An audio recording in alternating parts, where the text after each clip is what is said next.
Hello students, good morning.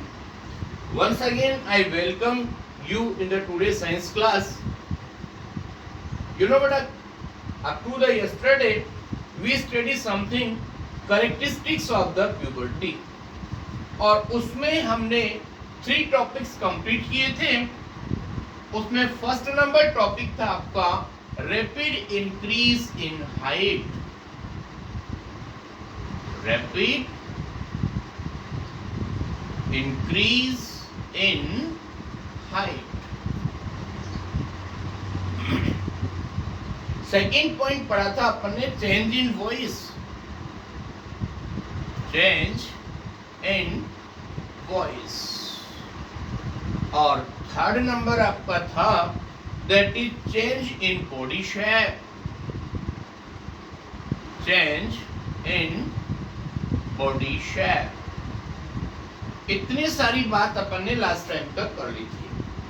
Change in body shape की बात अपनी पूरी नहीं हुई थी. उसमें हमने लास्ट टाइम बताया था कि जब बॉडी शेप के अंदर कुछ चेंजेस होता है तो एडोलेसेंट स्टेज के अंदर कुछ ग्लैंड्स होती हैं जिनमें से लिक्विड सीक्रेट होते हैं. इसमें हम आपको 2 नेम्स बता रहे हैं. फर्स्ट नंबर होगा स्वेट ग्लैंड. स्वेट ग्लैंड को हम कॉमन लैंग्वेज में बात करें कि जो अपने को स्वेटिंग होती है, पसीना जो आता है, वो उसकी जो ग्लैंड्स होती हैं उनका एडोलेसेंट स्टेज में ज्यादा सीक्रेशन होता है. एक और नेम बता रहे हैं हम आपको, that is the sebaceous gland.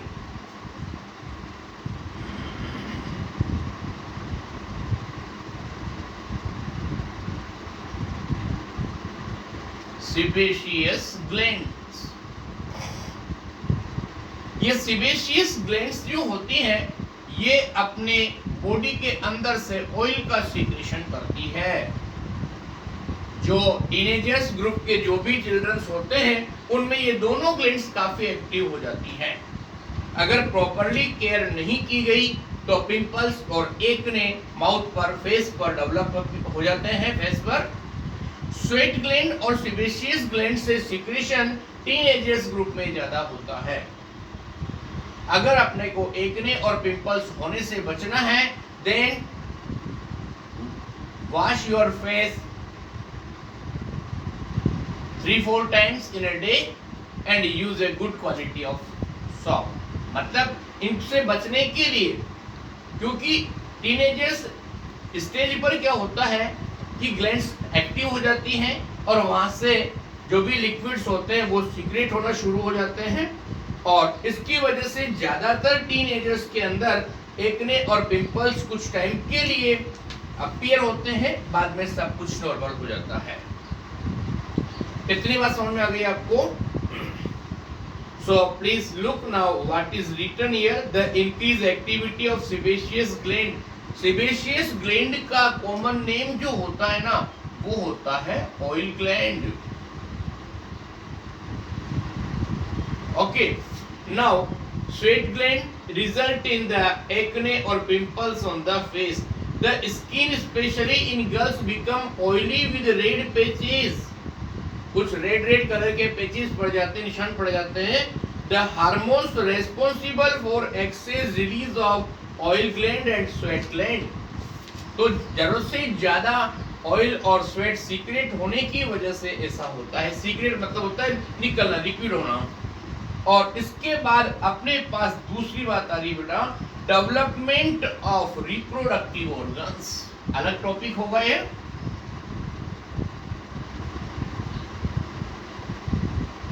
Development of reproductive organs.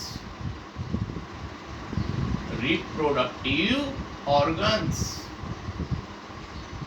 मतलब टीनेजर्स ग्रुप के अंदर से इस स्टेज से रिप्रोडक्टिव ऑर्गन्स मैच्योर हो जाते हैं और उनकी फंक्शनिंग शुरू हो जाती है.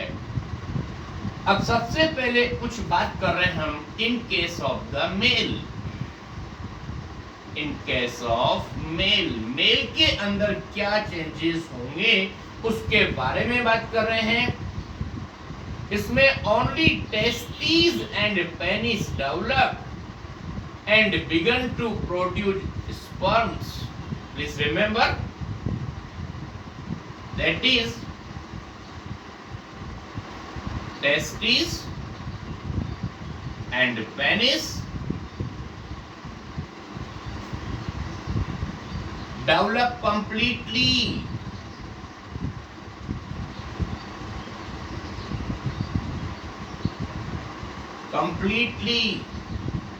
And begun to produce sperms. Begins to produce sperms. That you know, sperms are the male gamete. तो बात सुनना, इन case of mail development of reproductive organs, तो मेल में क्या होगा, टेस्टिस और पेनिस डेवलप हो जाएंगे और उनके अंदर से स्पर्म का सीक्रेशन फॉर्मेशन शुरू हो जाएगा. But in case of female क्या होगा ये देखना. इन केस ऑफ फीमेल के अंदर भी वही पोजीशन होगी. यहां बता रहे हम आपको, ovaries enlarge. Ovaries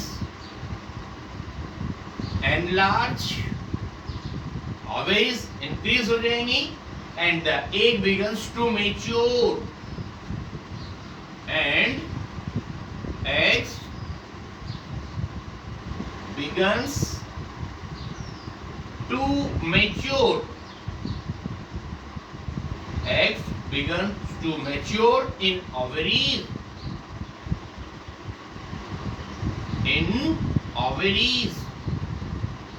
मेरी बात समझ में आ रही है आपको? मतलब फीमेल केस में क्या होगा, जो ओवरीज होती है वो मैच्योर हो जाएंगी और एग फॉर्मेशन शुरू हो जाएगा और ये जो एग्स होंगे वो मैच्योर होंगे और ओवरीज से रिलीज होते हैं. As a result, the ovaries start releasing the mature egg. मतलब कि टीनेजर्स स्टेज में ओवरीज एग को प्रोड्यूस करेंगी, वो मैच्योर होंगे और वो रिलीज होना शुरू हो जाएगा.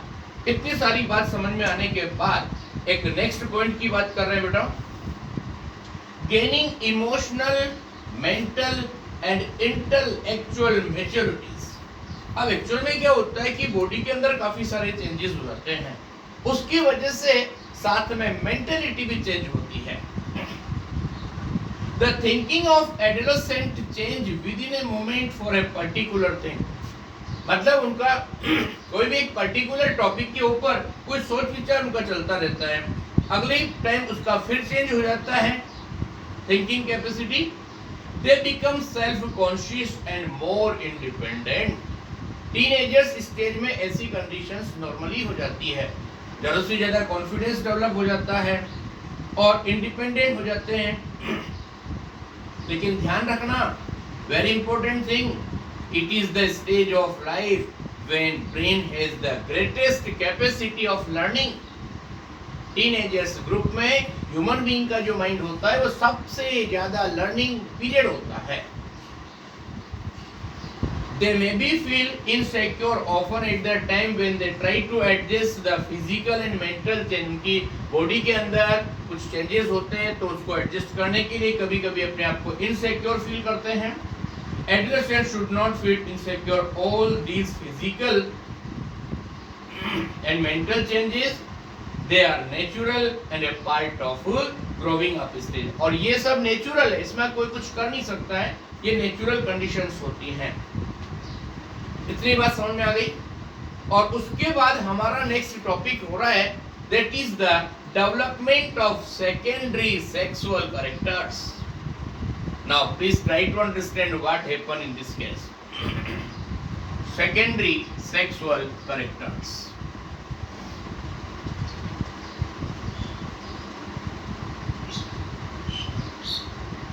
Now look sir, development of secondary sexual characters.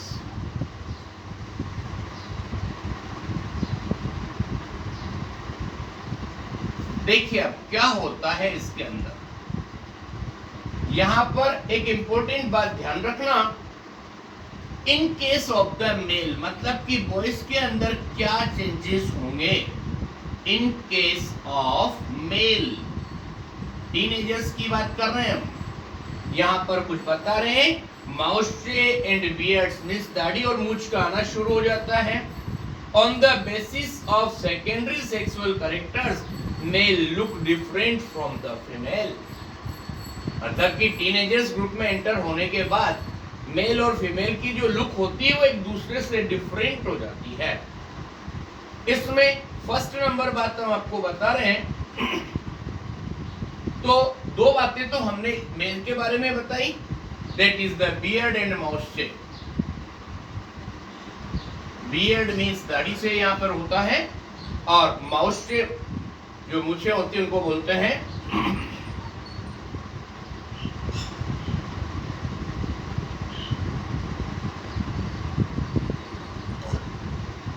माउस्टेस appear. ये दोनों फीचर्स तो इसके अंदर शुरू हो जाते हैं मेल वाले पोर्शन में, मेल बॉडी के अंदर। और in case of female, female में क्या चेंजेस होते हैं देखना, फर्स्ट नंबर होगा only, that is the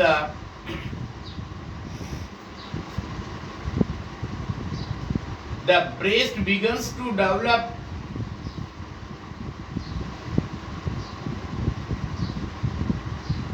breast begun to develop. Okay, then the hair grow under armpit and in the pubis region. यहाँ पर दोनों के अंदर ये चेंजेस होगा, hair grow under the arms and in pubis region.